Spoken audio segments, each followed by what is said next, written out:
Comment ça va, supporter stéphanois? Comment ça va? Moi, ça va très bien. Très heureux de te retrouver pour une nouvelle vidéo. C'est l'avant-match, 7e journée du championnat de France de Ligue 1.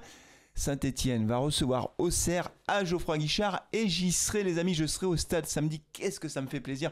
Je suis trop content de retrouver Geoffroy Guichard.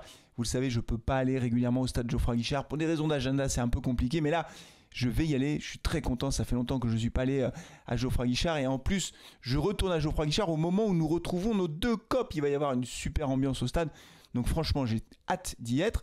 Alors pour information, je pense que je ferai un avant-match en direct devant le stade. En tout cas, c'est ce que je souhaite faire. J'espère qu'il fera beau. Je n'ai pas regardé la météo. Certainement vers 15h. Je pense qu'on y sera tôt avec Ghislaine. On sera tôt au stade avec Ghislaine.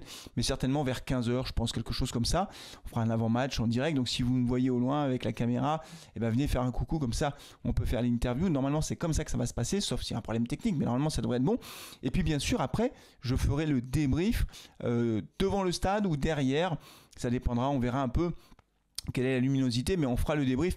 Alors le débrief, on le fait pas dans les 5 minutes qui suivent la fin du match, le temps d'aller chercher la caméra et tout ça, parce que vous le savez, j'ai pas accès au stade avec les caméras, donc il faut qu'on aille rechercher les caméras et tout, donc il faut un petit peu de temps, mais je pense qu'en gros une demi-heure, 45 minutes après la fin du match, on sera opérationnel pour faire le débrief. Et donc là aussi, si vous nous voyez, venez nous faire un petit coucou, venez me faire un petit coucou, ça me fera extrêmement plaisir de voir à cette occasion, et j'ai vraiment hâte de me retrouver dans le chaudron pour vivre ce match, un match qui sera difficile, forcément difficile.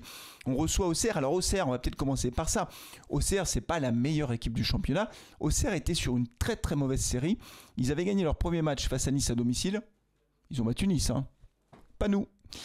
Et après, ils ont enchaîné avec 4 défaites consécutives. Et là, ils viennent pour leur 6e match de gagner à domicile face à Brest. 3-0, clac. Ils en ont mis 3 à Brest. Brest qui est sur 2 victoires en Ligue des Champions. Et Brest qui nous en a mis 4. Bon, alors je fais pas trop de calculs parce que si je dis, ah oui, ils ont mis 3-0 à Brest, Brest qui nous en a mis 4, Brest qui a mis 4-0 à Salzbourg en Coupe d'Europe, bon, on s'en sort pas. Puis moi je pourrais dire, on a battu Lille, Lille qui a battu le Real. Donc faut pas trop se fier à ces trucs-là parce que c'est très aléatoire et les matchs comme ça, c'est voilà. Simplement, ce que je veux dire, c'est que cette victoire à domicile lors de la dernière journée, certainement, a fait beaucoup de bien à cette équipe d'Auxerre qui peut-être commençait à douter un petit peu. Ça les a remis dans le droit chemin. Et il faudra s'en méfier de cette équipe d'Auxerre. Une équipe d'Auxerre qui est 12e au classement, donc 6 points, 2 victoires, 4 défaites.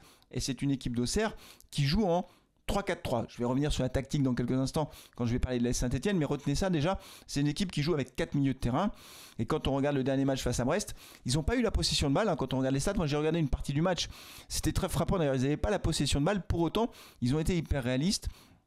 Ils n'ont pas eu énormément d'occasions, mais ils les ont mises au fond. Donc c'est une équipe d'Auxerre qui, encore une fois, n'est pas à prendre à la légère. Mais je crois qu'il n'y a aucune équipe à prendre à la légère dans ce championnat de France de Ligue 1, comme en Ligue 2 d'ailleurs. Voilà, donc on reçoit Auxerre et nous, on a besoin, côté stéphanois, de confirmer le bon point qu'on a pris à Nantes. Voilà, ça c'est très important. Ce match nul, j'avais dit le point du courage dans le débrief, ce match nul à Nantes, après avoir été mené 2-0, être revenu à 2-1, puis à 2 partout, c'est vraiment un point très important sur le plan psychologique, je vais y arriver. C'est le mental qui a joué, d'ailleurs Léo Petro l'a dit en conférence de presse, il a dit que ça avait fait du bien à tout le monde, ce qu'on peut imaginer. À l'entraînement cette semaine, ça devait être un petit peu moins souple à la grimace qu'après le 8-0 face à Nice. Donc ça c'est très bien, mais il faut confirmer. Voilà. Et il faut confirmer à la maison. À la maison, on doit être intraitable. À la maison, on doit gagner les matchs. On doit enchaîner les performances parce que les victoires, c'est 3 points. Que c'est ce qui te permet de progresser au classement et de te sortir de la zone rouge. Si on bat Auxerre, on se retrouve avec 7 points. Là, ça commence à devenir intéressant au classement, c'est-à-dire qu'on laissera certainement plusieurs équipes derrière nous. Mais pour ça, il faut gagner à la maison. Voilà, faut pas tergiverser. Puis face à Auxerre, franchement, Auxerre, certes, a battu Brest, mais Auxerre, j'ai pas le sentiment quand même que ce soit une très très grosse équipe de ce championnat. Je pense que Auxerre sera plutôt dans la deuxième partie du classement. Donc c'est une équipe qui est à notre portée. Voilà, il faut battre Auxerre.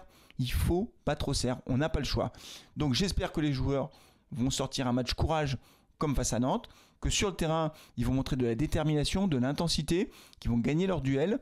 Et s'ils font ça, honnêtement, avec le soutien du public, je pense que ça devrait le faire. Alors on regardera quelle sera la compo dodo.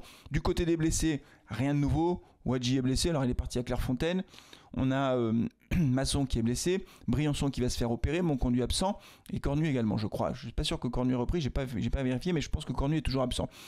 Ce qui veut dire que, alors la bonne nouvelle quand même dans tout ça, c'est qu'on n'a pas d'absence supplémentaire. Bon, ce qui veut dire que, à mon avis, Odo va certainement reconduire à très peu de choses près le 11 de départ qu'il y avait à Nantes. Il est comme ça, Odo, c'est-à-dire que quand il y a quelque chose qui n'a pas trop mal fonctionné, il ne change pas la fois d'après.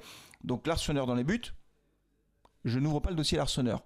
Il y en a qui commencent à se poser des questions sur Larsonneur. C'est vrai qu'à Nice, il n'a pas été impérial. À Nantes, il n'a quand même pas été impérial non plus. Sur un centre de Simon, il a fait un truc bizarre qui a failli nous coûter le 3e but. Donc je ne vais pas ouvrir le dossier Larsonneur parce que ce n'est pas le sujet, mais Gauthier Larsonneur doit nous montrer qu'il est capable lui aussi de d'hausser son niveau de jeu. Voilà, il a fait de très beaux arrêts, là-dessus il n'y a pas photo, mais on a quand même pris 17 buts. C'est beaucoup. Alors, évidemment, ce n'est pas toute sa faute. Donc là, il y a côté Gauthier Larsonneur, il faut absolument montrer, sortir un gros match. Voilà, il faut sortir un gros match. Après, pour la défense, Léo Petro à gauche, ça c'est quasiment sûr à 100%. Appy à droite, c'est sûr à 100%. Je pense que la décision de Odo de sortir Abdelhamid du 11 de départ était une bonne décision. Le plus dur, c'était de prendre la décision. Maintenant qu'il a pris la décision, je pense qu'il ne va pas revenir en arrière. Je pense que Nadé va rester titulaire avec Batu Bissinka. Mais dites-moi ce que vous en pensez. Est-ce que vous pensez que ça va être le cas ou est-ce que vous pensez qu'Odo va revenir en arrière? Et après, j'espère qu'il va rester aussi avec un milieu de terrain dense. Alors, à Nantes, on a joué plutôt avec un 4-2-3-1. Bon, ok, pourquoi pas. Ça veut dire Ekwa, ça veut dire Mouefek, ça veut dire Amougou en meneur, Zuriko Davitashvili, et puis de l'autre côté, potentiellement Benold et Sissoko en pointe. Si c'est ça, ça me va. Ce qu'il faut, c'est qu'on ait un milieu de terrain dense, parce qu'au Auxerre, on aura 4 milieux de terrain. Donc si nous, on joue avec 3 milieux de terrain, on va se faire manger, c'est sûr et certain. Et du côté de l'Auxerre, il y a de la vitesse. Ils sont très rapides, les attaquants. Donc, on ne peut pas se permettre d'avoir des espaces au milieu de terrain et de laisser jouer cette équipe d'Auxerre. On ne peut pas la laisser prendre le jeu à son compte, c'est pas possible, c'est trop dangereux. Donc densifions le milieu de terrain. Et avec Sissoko en pointe, je pense que Sissoko restera titulaire. Ça veut dire que Stassin, lui, va rester sur le banc. Sissoko titulaire, il aura forcément une occasion ou deux de la mettre au fond. Et Sissoko, lui aussi, il a l'occasion de montrer que c'est peut-être lui notre attaquant titulaire. Après tout, pourquoi pas? Il n'est pas mauvais de la tête, il a marqué un but de la tête, il est puissant physiquement. Voilà, le penalty de l'a transformé sans trembler. Moi, c'est un joueur que j'aime bien, je vous l'ai déjà dit, je l'aime bien. Donc Sissoko, il n'a pas besoin non plus d'avoir 150 occasions pour en mettre une au fond. Donc, avoir ce dispositif, je dis oui, pourquoi pas, même si vous savez que je préfère le 4-4-2 à plat, mais si ça marche en 4-2-3-1, je dis rien, je dis juste bravo. Voilà, ce qu'on veut, c'est la victoire à domicile face à Auxerre. Ça nous donnerait un grand bol d'air frais au classement. Ça donnerait aussi un grand bol d'air frais à Olivier Dalloglio. Je vois, là, on commence à voir des bruits, des machins, des trucs, comme quoi Kilmer serait déjà en train de chercher son remplaçant. Mais alors, je sais, il y a certains supporters stéphanois qui disent « Ah non, mais c'est un entraîneur Ligue 2. Ah non, mais il adhère pas au projet Kilmer. »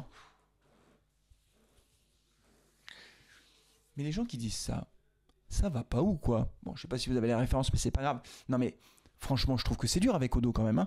Après 6 journées, dire allez, il faut qu'il dégage, c'est pas l'homme de la situation, etc. C'est lui qui nous a fait monter en Ligue 1. Sans lui, on serait encore en Ligue 2. Faut quand même le dire, quoi. Bon, alors je crois qu'il faut. Moi, j'espère qu'il va gagner, quoi. J'espère qu'il va gagner ce match pour pouvoir reprendre un peu d'oxygène et se libérer un peu de cette pression qui, je trouve, est une pression inutile. Voilà, pour le moment, c'est inutile. On fera le bilan plus tard, mais pour le moment, c'est inutile. Donc, amis supporters stéphanois, rendez-vous samedi au stade. Amis joueurs stéphanois, vous donnez tout sur le terrain. Voilà, vous mouillez le maillot, vous ne trichez pas. On veut de l'intensité, on veut de la combativité, on veut des duels gagnés. On veut une équipe qui se bat de la première à la dernière minute. Voilà. Et si vous faites ça, avec le soutien du public, normalement ça passe. Avec les deux copes. Ça doit passer. Donc on compte sur vous les amis. Mettez-moi votre pronostic en commentaire et n'hésitez pas à venir me faire un petit coucou au stade. Franchement, ça me fera extrêmement plaisir. Merci les amis. On se retrouve samedi. D'ici là, prenez soin de vous, de vos proches. Et allez les Verts, bien sûr. Ciao.